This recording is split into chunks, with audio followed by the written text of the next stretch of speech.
Venezuela. ദുരന്തങ്ങൾ ആവർത്തിക്കാതിരിക്കട്ടെ. ബോളിവേറിയൻ republic of Venezuela എന്ന പേരിൽ അറിയപ്പെടുന്ന തെക്കേ അമേരിക്കയുടെ വടക്കൻ തീരത്തുള്ള ഒരു രാജ്യമാണ് വെനസ്വേല. 3,53,841 ചതുരശ്ര മൈൽ വിസ്തീർണതയുള്ള ഇവിടുത്തെ ജനസംഖ്യ 2024 കണക്കനുസരിച്ച് 31 ദശലക്ഷമാണ്.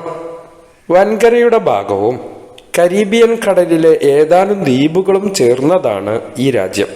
കിഴക്ക് ഗയാന, തെക്ക് ബ്രസീൽ, പടിഞ്ഞാറ് കൊളംബിയ, വടക്ക് ഭാഗത്ത് കരീബിയൻ കടലും അറ്റ്ലാന്റിക് മഹാസമുദ്രവും, വടക്ക് കിഴക്ക് ട്രിനിഡാഡ് ആൻഡ് ടൊബാഗോ എന്നിവയുമാണ് ഈ രാജ്യത്തിൻ്റെ അതിർത്തികൾ.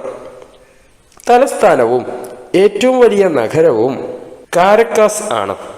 വെനിസ്വേലയിൽ 23 സംസ്ഥാനങ്ങളും തലസ്ഥാന ജില്ലയും വെനിസ്വേലയുടെ ഓഫ്ഷോർ ദ്വീപുകൾ ഉൾക്കൊള്ളുന്ന ഫെഡറൽ ആശ്രിത പ്രദേശങ്ങളും ഉൾപ്പെടുന്നു.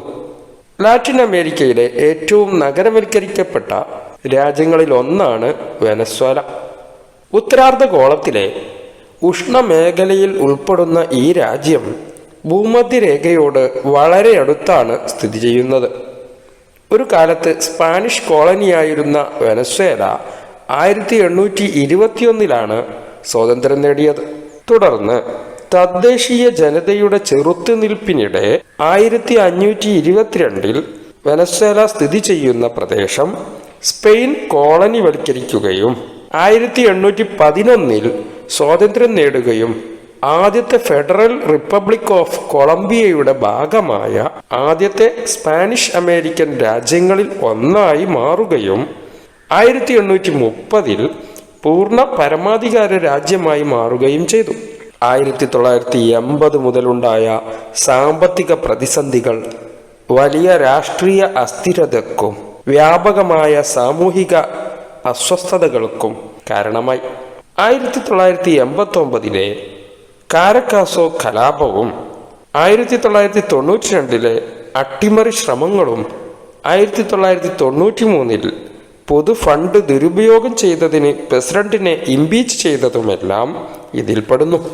അതുവരെയുള്ള പാർട്ടികളുടെ വിശ്വാസം നഷ്ടപ്പെട്ടതിനാൽ 1998 വെനസ്വേലൻ പ്രസിഡന്റ് തെരഞ്ഞെടുപ്പും പിന്നീടുണ്ടായ ബോളിവേറിയൻ വിപ്ലവവും ശക്തിപ്പെടുകയും 1999 ഭരണഘടനാ അസംബ്ലിയോടെ ബോളിവേറിയൻ വിപ്ലവം ആരംഭിക്കുകയും പുതിയ ഭരണഘടനയോടെ ജനാധിപത്യം ശക്തിപ്പെടുകയുമുണ്ടായി.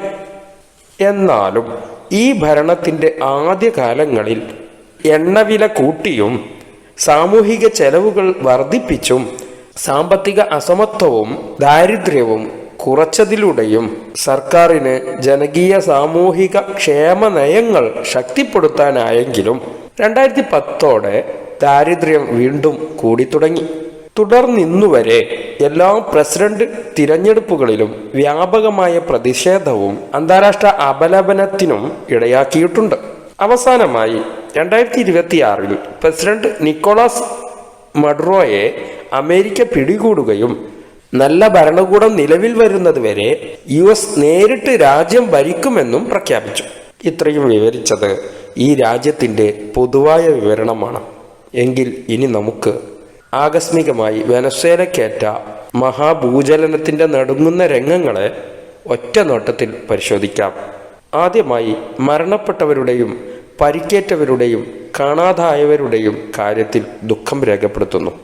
ഇത്തരം ദുരന്തങ്ങൾ ഒരു രാജ്യത്തിനും വരാതിരിക്കട്ടെ എന്ന് നമുക്ക് പ്രാർത്ഥിക്കാം. 2026 ജൂൺ 24 വെനസ്വേലയിലുണ്ടായ 7.2 7.5 തീവ്രതയുള്ള ഇരട്ട ഭൂകമ്പങ്ങൾ ആ രാജ്യത്തെ ആകെ കുലുക്കിക്കളഞ്ഞിട്ടുണ്ടെന്ന് വാർത്താമാധ്യമങ്ങൾ നമ്മെ ബോധ്യപ്പെടുത്തുന്നുണ്ടല്ലോ.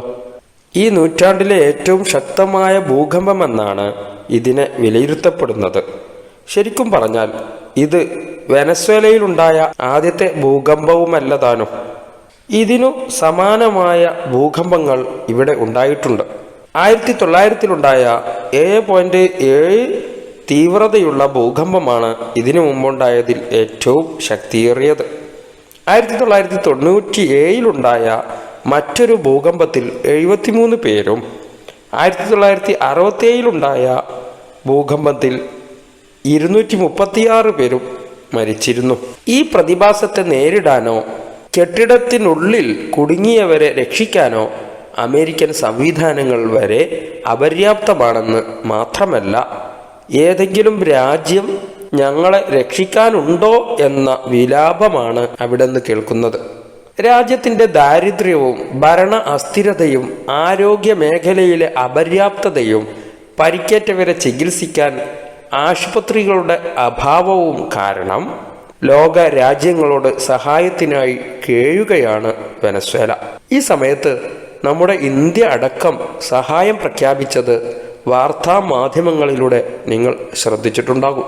തലസ്ഥാനമായ കാരക്കാസ് ഉൾപ്പെടെയുള്ള വടക്കൻ മധ്യൻ വെനസ്വേലൻ നഗരങ്ങളെ തകർത്ത ഈ സമാനതകളില്ലാത്ത മാനുഷിക ദുരന്തത്തിൻ്റെ പശ്ചാത്തലത്തിൽ അമേരിക്കൻ ഭരണകൂടം വെനസ്വേലയ്ക്കെതിരെയുള്ള സാമ്പത്തിക ഉപരോധങ്ങളിൽ താൽക്കാലിക ഇളവ് പ്രഖ്യാപിക്കുകയും US സദേൺ കമാൻഡ് ജീവനക്കാരും രാജ്യത്തെ US ചാർജ് ഡി അഫയേഴ്സും വെനസ്വേലയുടെ ആക്ടിംഗ് പ്രസിഡന്റ് ഡെൽസി റോഡ്രിഗസിനെ സന്ദർശിച്ചതിന് ശേഷം വെനസ്വേലയിലെ ജനങ്ങൾക്കൊപ്പം നിൽക്കുമെന്ന് US പ്രഖ്യാപിച്ചിരുന്നു. മാത്രവുമല്ല, നിരവധി രാജ്യങ്ങളും ആഗോള സംഘടനകളും പിന്തുണയും സഹായവും വാഗ്ദാനം ചെയ്ത് മഹാസഹായം വെനസ്വേലയെ തേടി എത്തുന്നുണ്ടെങ്കിലും എല്ലാം അപര്യാപ്തമാണെന്നേ പറയാനാകൂ. തലസ്ഥാനമായ കാരക്കാസിൽ വൻ ജനസാന്ദ്രതയുള്ള കെട്ടിടങ്ങൾ തകർന്നതും തലസ്ഥാനത്തെ പ്രധാന അന്താരാഷ്ട്ര വിമാനത്താവളത്തെ വരെ ഭൂകമ്പം ബാധിച്ചതും അപകടത്തിന്റെ ശക്തി വർദ്ധിപ്പിക്കാനും പെട്ടെന്ന് രക്ഷാപ്രവർത്തനങ്ങൾ സാധിക്കാതിരിക്കാനും ഇടയാക്കിയിട്ടുണ്ട്. അതോടൊപ്പം അവിടുത്തെ നിലവാരമുള്ള ആശുപത്രികളുടെ അഭാവവും സാമ്പത്തിക പ്രതിസന്ധികളും ഇതിന്റെ തോത് വർദ്ധിപ്പിച്ചു. മരണസംഖ്യ ഇനിയും ഉയരാതിരിക്കട്ടെ എന്ന പ്രാർത്ഥനയോടെയും ലോകരാജ്യങ്ങൾ അകമഴിഞ്ഞു സഹായിക്കുമെന്ന പ്രത്യാശയിലും തൽക്കാലം വിട. നന്ദി.